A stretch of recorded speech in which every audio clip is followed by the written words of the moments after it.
This is the Glenn Beck Program.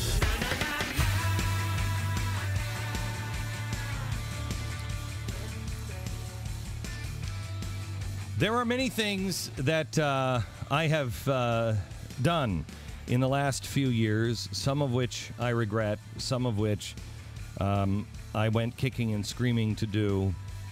The ones that I regret are the ones that came from my foolish head. The ones that I went kicking and screaming did not come from my head. They came from my heart or from my faith. And today, I want to tell you something that I've been working on now for a long time.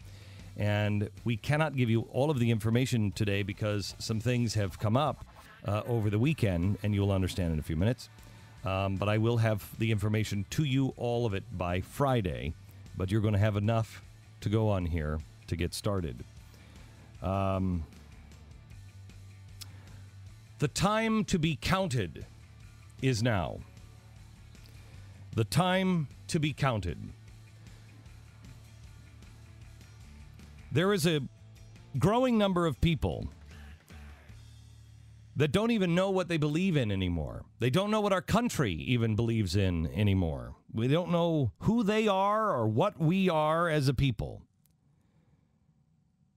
The idea that man can rule himself, that God made all of us free, and all we have to do is stand together and be a force for good.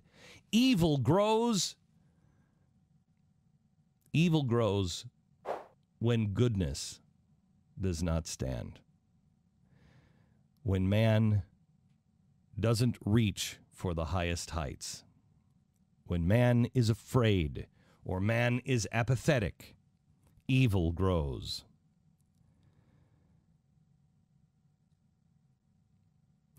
It's not yes, we can. It's yes, I will. The question is, will you stand when it comes time? Do you even know what you would stand for? I have asked you over the last year and a half to reach out to your neighbors and to connect with each other. Become part of a 912 project. We were there with you on 9/12. I covered it. I saw it. I saw the hundreds of thousands that went to Washington and then were ignored. I saw you work your brains out trying to change things in Washington. I asked you to do a 40-day and 40-night challenge to cleanse yourself. Get rid of all of the stuff that might slow you down, might be held against you, might just separate you from God.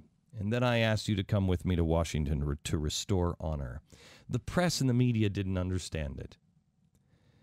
They didn't understand restoring honor. What is he saying, that there's no honor in America? No.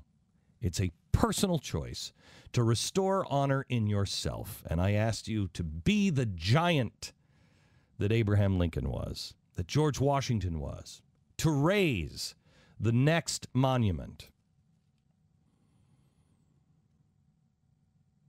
There are going to be people that will promise you peace in the coming months. Things in Israel are going to get bad. They're going to spread across the Middle East. The things that I've told you are coming will come. It's only a matter of time. And there are forces in this land and forces all over the globe that are trying to destroy us. But remember, we are the great Satan. Israel is the little Satan.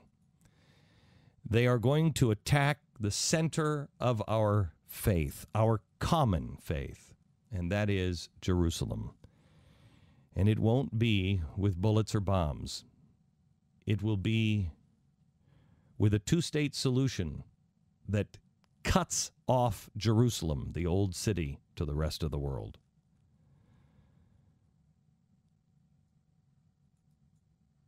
God is involved in man's affairs, but so is the force of darkness. It seduces with promise of hope through wealth, power, or even in its extreme worst cases, revenge. God, on the other hand, promises you nothing but happiness and peace on earth. And the happiness comes from serving others And while wars will always be with us, the peace that is promised comes from standing in the place where he asks us to stand.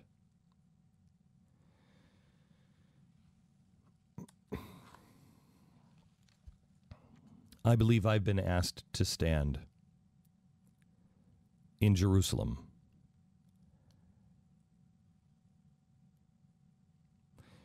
Many in the history of man have had the opportunity to stand with the Jewish people. Poland, Russia, Germany.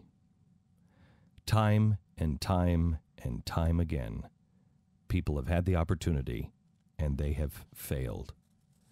Dietrich Bonhoeffer has been somebody that has been a part of my life for the last year and a half. Most people don't know who Dietrich Bonhoeffer is. You should know. He was a wildly courageous man who stood in Germany. The day that Hitler seized power, he was pulled off the air warning, the Führer principle is wrong. He lasted until 15 days before Hitler died. They tortured him for quite a while, but he lasted that whole time. He asked people to stand for the Jewish people. He asked for people to stand. In the end, he asked people of faith. He asked preachers and pastors to stand. He got 6.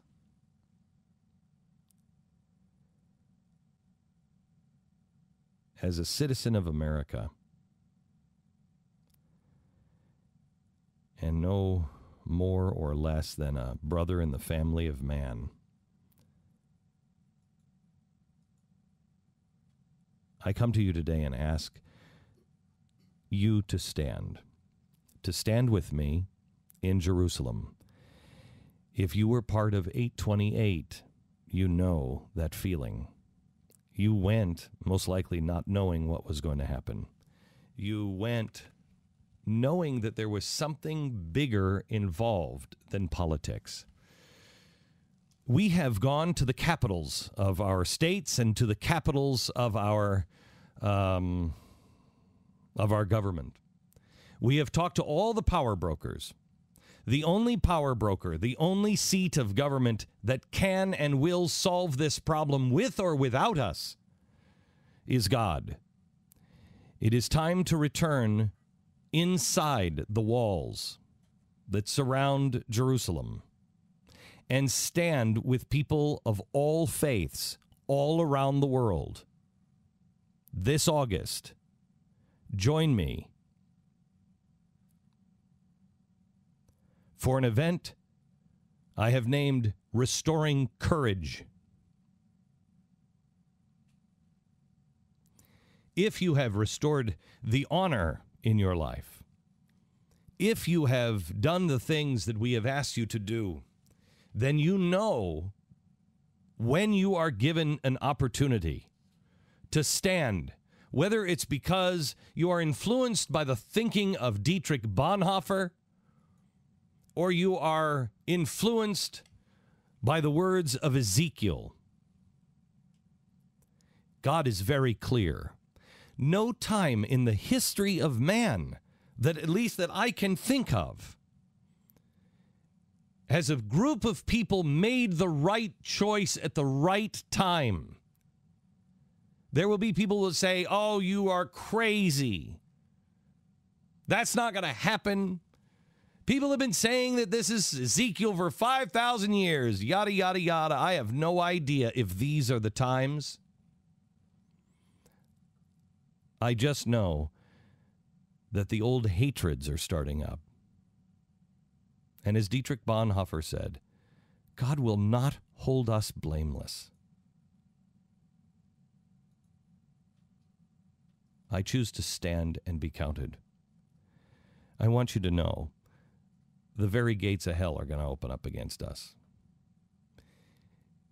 I want you to know I don't know how many people can afford to come. We've been crunching numbers. We've been working with people that can help put packages together.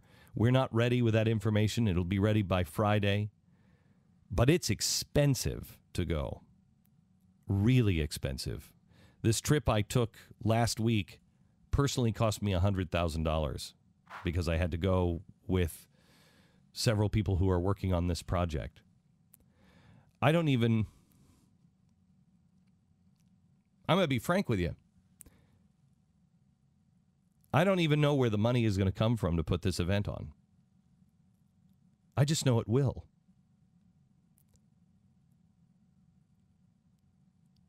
I don't know how many people will come. But if we can gather 7,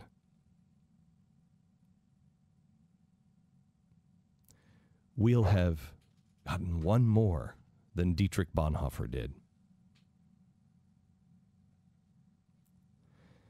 I believe we live in historic times. I believe historians will remember what we do and what we say. I believe there is only one answer to the things that face our world.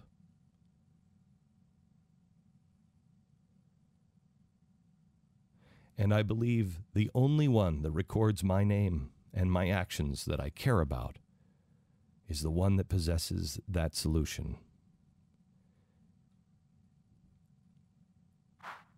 In August, whether I'm there with 7 people or 10 people or there alone,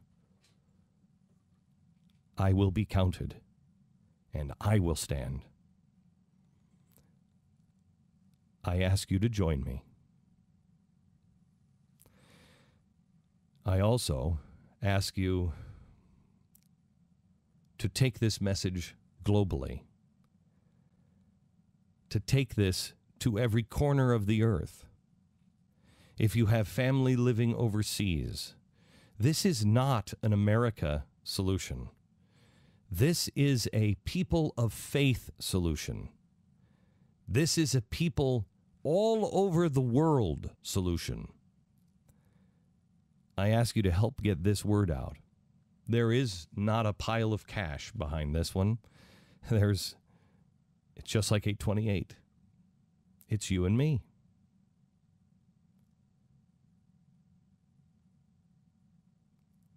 When I first had this idea, what I saw in my head was a global shockwave. It will ripple across the earth. Man must stand for decency. Man must stand for goodness. Good and evil is very clear now. We must stand together. We must beg for his assistance and his forgiveness. And we must do good. We must restore courage in ourselves and then stand.